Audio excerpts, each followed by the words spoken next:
Hello everyone, welcome to my YouTube channel. इस video में हम करने वाले हैं क्लास 6 के बच्चों के लिए उनकी वर्कशीट नंबर 27। चलिए अपनी वर्कशीट को स्टार्ट करते हैं। सबसे पहले आप अपना नेम लिखेंगे, टीचर का नेम लिखेंगे, वर्कशीट का नंबर लिखेंगे, क्लास एंड सेक्शन लिखेंगे, सब्जेक्ट लिखेंगे और डेट लिखेंगे। आप ये वर्कशीट 30 दिसंबर को करेंगे। चलिए पढ़ते हैं। तो आज की आपकी जो वर्कशीट आई है उसका इंग्लिश सब्जेक्ट है एंड आज की इस वर्कशीट में हम ग्रामर करेंगे और ग्रामर हमारी आई है प्रोनाउन। तो चलिए करते हैं। सबसे पहले आपको प्रोनाउन के बारे में पता होना चाहिए। प्रोनाउन वो होता है कि मतलब जैसे words we use in place of nouns are called pronoun, यानी नाउन की जगह पर जो भी हम वर्ड संज्ञा की जगह पर प्रयोग किए जाने वाले शब्दों को सर्वनाम कहते हैं। ठीक है, इसको आप हिंदी में सर्वनाम कहते हैं। ये वही प्रोनाउंस है। चलिए इसको पढ़ते हैं। जैसे आपको यहाँ पे कुछ एग्जाम्पल दिखा रखे हैं तो जिनके नीचे अंडरलाइन आपको दिख रही होगी, जैसे ये इट, दे, शी, तो ये सब क्या होते हैं? ये सब होते हैं प्रोनाउंस यानी सर्वनाम। This is Radha, she is a girl.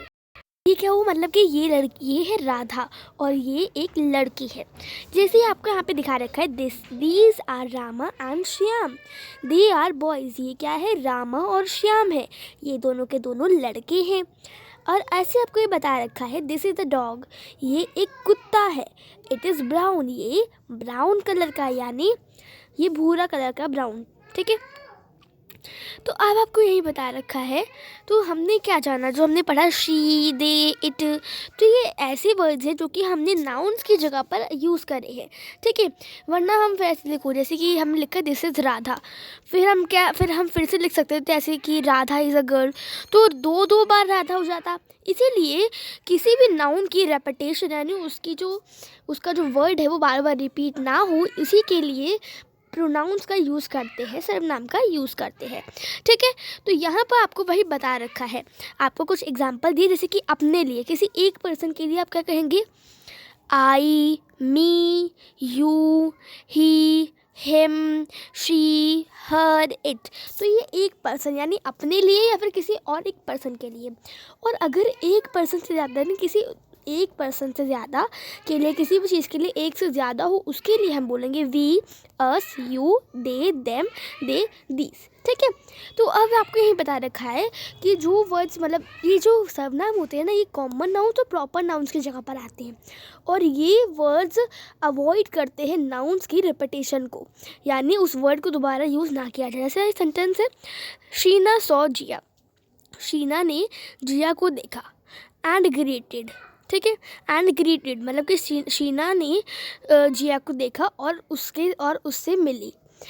और अगर हम इसी को दूसरे उसमें चेंज कर दें, यहाँ पे हमने जिया लगा रखा है, आखिरी में हम क्या कर दें? Sheena saw Jiya and greeted her, और फिर ग्रीटेड करें उससे।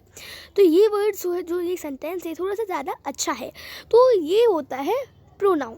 यहाँ पे हमने नाउन्स को चेंज कर उसकी जगह पर प्रोनाउन लगा दिया, सर्वनाम लगा दिया। ठीक है, तो ये आपको बता रखा है। देखिए आपके 2 क्वेश्चन बचे हैं। पहले क्वेश्चन को देखते हैं। आपको बोला है पहले क्वेश्चन में सर्कल द करेक्ट प्रोनाउन, आपको सही प्रोनाउन को सर्कल करना है। मैंने यहाँ पे टिक कर रखा है, आप सर्कल करिएगा। तो यहाँ पे देखिए, जैसे ये अब देखो आपको ऑप्शन दी है ही और she. Dash is my brother, तो ब्रदर मतलब क्या होता है? मतलब कि मेल यानी लड़का है, तो क्या होगा? ही लगेगा, शी ही लगेगा, क्योंकि ही जो है वो लड़कों के लिए यूज़ किया जाता है, इसीलिए मैंने ही पे टिक कर रखा है। आपको सर्कल करना है, टिक नहीं करना है। ठीक है, उसके बाद बी वाले पे आपसे पूछा है डैश और एप्पल्स, ये एप्पल्स है। अब एक से ज़्यादा की बात हो रही है, अगर एक होता तो हम बोलते इट इज़ एप्पल्स, लेकिन आर भी लगा हुआ है यानी ज़्यादा की बात हो रही है, तो यहाँ पर दीज लगेगा, तो आप दीज पर सर्कल कर देंगे। उसके बाद इस तरह से डैश इज़ अ बॉल, वो एक बॉल है, तो क्या लगेगा? इट इज़ अ बॉल, क्योंकि किसी भी वस्तु के लिए हम इट लगाते हैं, ना ही उसको किसी जेंडर में लेते हैं। ऐसे ही डी वाला क्वेश्चन है dash are going to the market, वो मार्केट जा रहे हैं, तो वह मार्केट जा रहे हैं यानी जा रहा नहीं है, जा रहे हैं, तो यानी बहुत सारी हैं, तो आई नहीं, उसके लिए दे लगेगा बहुत सारों के लिए।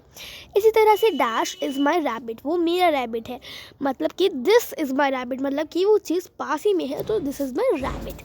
इसी तरह से mister Ravi teachers us dash, mister Ravi हमें साइंस पढ़ाते, तो ये मतलब हमें पढ़ाते ना कि किसी और को, तो उसके लिए अस लगेगा। ठीक है, अब अगले क्वेश्चन को सॉल्व करते हैं। इस क्वेश्चन में आपसे बोला है use the correct pronouns to complete the sentences. आपको सही प्रोनाउंस को उस पर आपको सही प्रोनाउंस चूज़ करना है और अपने सेंटेंसेस को सही तरीके से पूरा फिल करना है।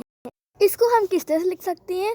तो ये जो है इस क्वेश्चन को हम किस तरह लिख सकते हैं? तो देखिए यहाँ पर सुमन प्लेड द सितार। सुमन क्या है, वो सितार के साथ खेल रही है।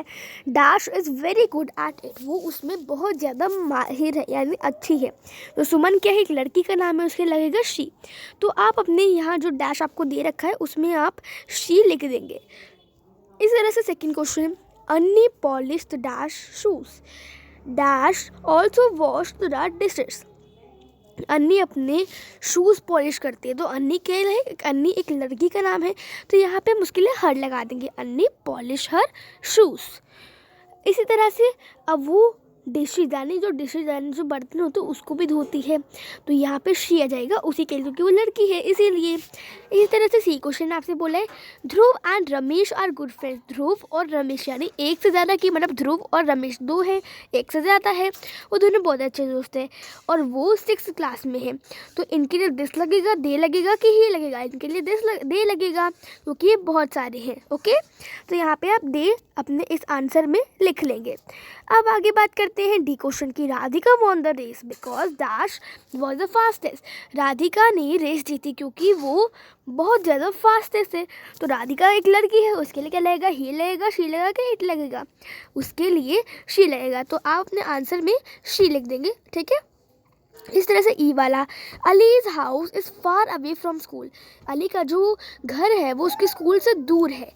Dash use the cycle to reach the school every day. वो अपनी साइकिल यूज़ करता है हर दिन अपने स्कूल जाने के लिए। अब भाई अली जो है वो तो लड़का है, तो उसके लिए ही लगेगा, शी लगेगा, इट लगेगा? तो उसके लिए ही लगेगा, तो आप अपने आंसर में ही लिख देंगे, ठीक है। इस तरह से लास्ट क्वेश्चन जो है the children played in the playground. जो बच्चे हैं वो प्लेग्राउंड में खेल रहे हैं, इसका क्या होगा? तो वो बच्चे हैप्पी भी हो, बच्चे खुश है, तो ये मतलब बच्चे चिल्ड्रन मतलब ज़्यादा, एक से ज़्यादा बच्चे हैं, तो उनके लिए हम दे लगाएंगे, ठीक है। तो अपने आंसर में आप दे लिख लेंगे।